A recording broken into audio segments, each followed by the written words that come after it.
ကိုစားပြုဝင်ရောက်ရှင်ပြိုင်မှုရွေးချယ်မယ် Mr. and Miss Grand Prix မြန်မာ2017 ပနာမလူရွေးပွဲကိုရန်ကုန်မြို့ယူဆနာဟိုတယ်မှာမတ်လ20ရက်နေ့ကကျင်းပပြုလုပ်ခဲ့ပါတယ်။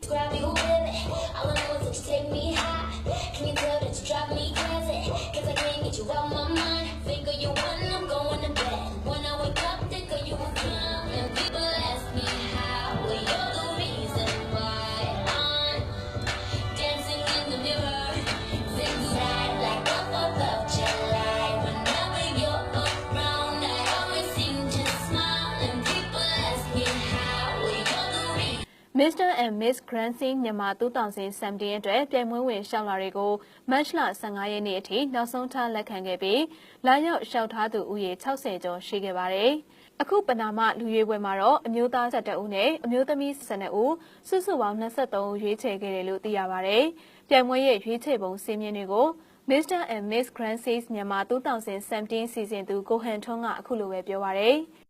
အခုတို့ပနာမလူကြီးပွဲရတော့သူတို့တွေကိုဝစ်ဆောင်ရလဲ free ဝစ်ဆောင်ပေါ့သူတို့စိတ်ကြိုက်ဒါသူတို့ကြိုက်တယ်လို့ဝစ်လာလို့ရမယ်လမ်းလျှောက်တာကြတော့သူတို့တဲလန့်ဖြစ်သွားပြီပေါ့နော်အခုတို့ကဒီနေ့အကဲဖြတ်တယ်ကားကြတော့သူတို့ရဲ့အရေးချင်းတွေကိုကြည့်မှာပေါ့သူတို့ဒီဘယ်လိုမျိုးကောက်ကွက်ကိုရှောက်လဲနောက်ကျရင်တယောက်မှရှိ Miss တယောက်မှရှိတင်ရှိတိုက်တယ် Mr တယောက်မှရှိတင်ရှိတိုက်တဲ့အရေးချင်းတွေပြည့်စုံမှသာလဲအခုတို့ကနောက် final ကြီးကိုပေါ့တက်ရောက်ခွင့်ရမှာဖြစ်ပါတယ်ဒီပနာမလူရွေးပွဲမှာပါဝင်ရှင်ပြိုင်ခဲ့ပြီး final ပွဲကိုတက်ရောက်သွားခဲ့တဲ့ပြိုင်ပွဲဝင်မက်သဲနဒီလှိုင်းကလည်း Mr. Miss တွေနဲ့ပတ်သက်လို့သူ့ရဲ့ခံယူချက်ကိုအခုလိုပဲပြောပါရယ်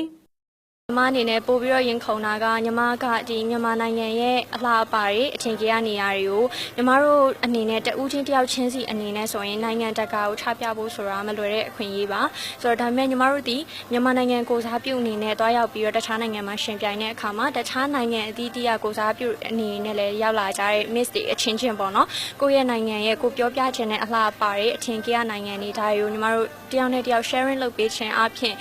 အချိန်အတိုလေးတစ်ခုအတွင်းမှာပေါ့နော်နိုင်ငံအမြောက်အများစီကို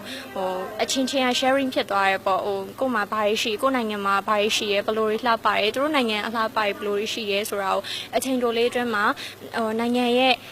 တစိတ်တဒေတာပေါ့နော်အဲ့လိုမျိုးနိုင်ငံကိုပံ့ပိုးပေးနိုင်တယ်ပေါ့တစိတ်တဒေတာမှာပံ့ပိုးပေးနိုင်တဲ့အနေနဲ့ညီမအမှုပညာဆိုတာတော့ဒါနိုင်ငံရဲ့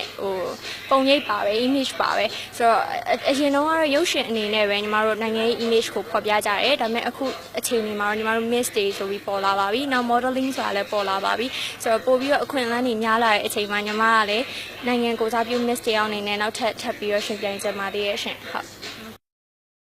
Mr. and Miss Grand Prix မြန်မာ2017 final ပွဲကိုတော့မတ်လ31ရက်နေ့မှာရန်ကုန်မြို့မှာရှိတဲ့ Novotel Hotel မှာကျင်းပပြုလုပ်သွားမှာဖြစ်ပြီးရွေးချယ်ခံရသူတွေအနေနဲ့ဆိုဖီယာဘူဂေးရီးယားနိုင်ငံမှာကျင်းပပြုလုပ်မဲ့ Mr. and Miss Grand Prix 2017 ပြိုင်ပွဲကိုမြန်မာနိုင်ငံကိုစားပြုအနေနဲ့တွားရောက်ရှင်ပြိုင်ရမှာပါ။ဆိုဖီယာဘူဂေးရီးယားနိုင်ငံမှာကျင်းပပြုလုပ်မဲ့ Mr. and Miss Grand Prix 2017မှာအနိုင်ရရှိတဲ့ပြိုင်ပွဲဝင်တွေကတော့ဘရာဇီးနိုင်ငံမဂ္ဂဇင်းတစ်ခုရဲ့မျက်နှာဖုံးရှင်ဖြစ်ခွင့်ရမယ်လို့သိရပါတယ်။